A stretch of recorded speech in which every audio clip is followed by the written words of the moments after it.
NEET paper leak मामले में केंद्र सरकार के विरोध में एनएसयूआई ने निकाली मशाल रैली। नीट पेपर लीक मामले लगातार तूल पकड़ने जा रहे हैं, विपक्ष सत्ता पक्ष पर निशाना साध रहे। गुरुवार को प्रदेश के 8 शहरों में कांग्रेस ने मशाल रैली निकालकर केंद्र सरकार के खिलाफ विरोध जताया। इस बीच धमतरी में एनएसयूआई ने मशाल रैली निकालकर भाजपा सरकार के प्रति रोष जताया। बताया गया कि केंद्र सरकार के भ्रष्ट के चलते नीट पेपर पर बड़ी धांधली हुई है, जिसमें लाखों छात्र छात्राएं का भविष्य खराब हो गया है, जिन्हें लेकर कांग्रेस लगातार केंद्र सरकार को घेरते हुए शहर के मकई चौक से राजीव भवन तक पैदल मशाल रैली निकाली, जिसमें एनएसयूआई सहित कांग्रेस के वरिष्ठ नेता शरीक हुए। कांग्रेसियों ने आरोप लगाया कि जब से भाजपा सरकार आए हैं, भ्रष्टाचार ही बढ़ा है। सरकार से एनएसयूआई ने मांग कर रहे हैं कि नीट पेपर को फिर से पुनः किया जाए, वरना इसी तरह से उग्र विरोध जारी रहेगा। के तत्वाधान में जो हमारी संस्था है भारतीय राष्ट्रीय छात्र संगठन, लगातार युवाओं के साथ, छात्र एवं छात्राओं के साथ खिलवाड़ होती है, उसके लिए हमेशा सामने पे खड़े होकर सड़क से लेकर सांसद तक की लड़ाई लड़ते हैं।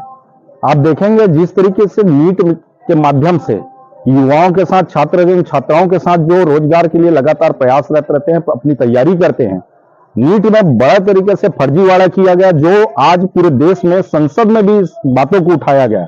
लेकिन आप देखेंगे जो सरकार में बैठे लोग हैं वो अभी भी इस चीज को मानने के लिए तैयार नहीं है। इसी के लिए एनएसयूआई लगातार सड़क की लड़ाई लड़ रही है और नीट की परीक्षा को दोबारा कराने के लिए मांग एनएसयूआई के द्वारा किया जा रहा है। साथ ही साथ जो नीट के अंदर एनटीए है उसको बंद करने की मांग एनएसयूआई के हमारे साथियों के द्वारा किया जा रहा है, और जब तक एनटीए को बंद नहीं किया जाता तब तक एनएसयूआई सड़क से लेकर सदन तक की लड़ाई लड़ेगी। जब से केंद्र की सरकार सेंट्रल में, नरेंद्र मोदी की सरकार सेंट्रल में आई, केंद्र में, तब से लगातार छात्रों के हितों का हनन, पेपर लीक के मामले पिछले 7 वर्षों में 72 पेपर लीक के मामले सामने आए। इसी संदर्भ में नीट की परीक्षा आप देखेंगे जो 4 जून को आया, उसमें देखेंगे 67 स्टूडेंट 720 में 720 नंबर लाते हैं। एक ही सेंटर के 8 स्टूडेंट टॉप करते हैं, ये पॉसिबल है ही नहीं।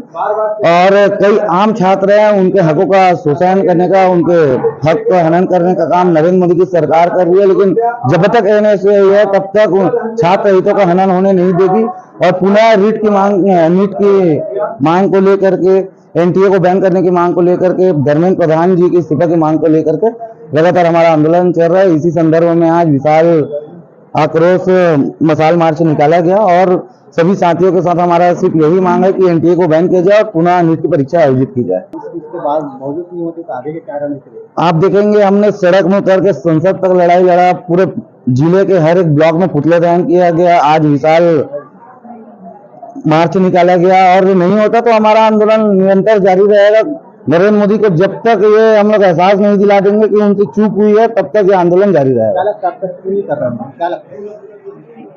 सबसे भ्रष्ट और सही सरकार कोई होगी तो नरेंद्र मोदी जी की सरकार है, जिस वजह से उनका ध्यान छात्रों की तरफ नहीं है, उनका ध्यान है भारतीय जनता पार्टी के लोगों को कैसे फायदा दिया जाए, अडानी अंबानी को कैसा फायदा दिया जाए, उनका ध्यान इस ओर है। आम छात्रों की ओर उनका ध्यान नहीं है। मकई चौक से चमेली चौक होते हुए आज राजीव भवन में हमारा रैली समाप्त हुआ। प्रदेश में 8 शहरों में यहाँ प्रोग्राम हुए हैं, उसमें धमतरी एक है।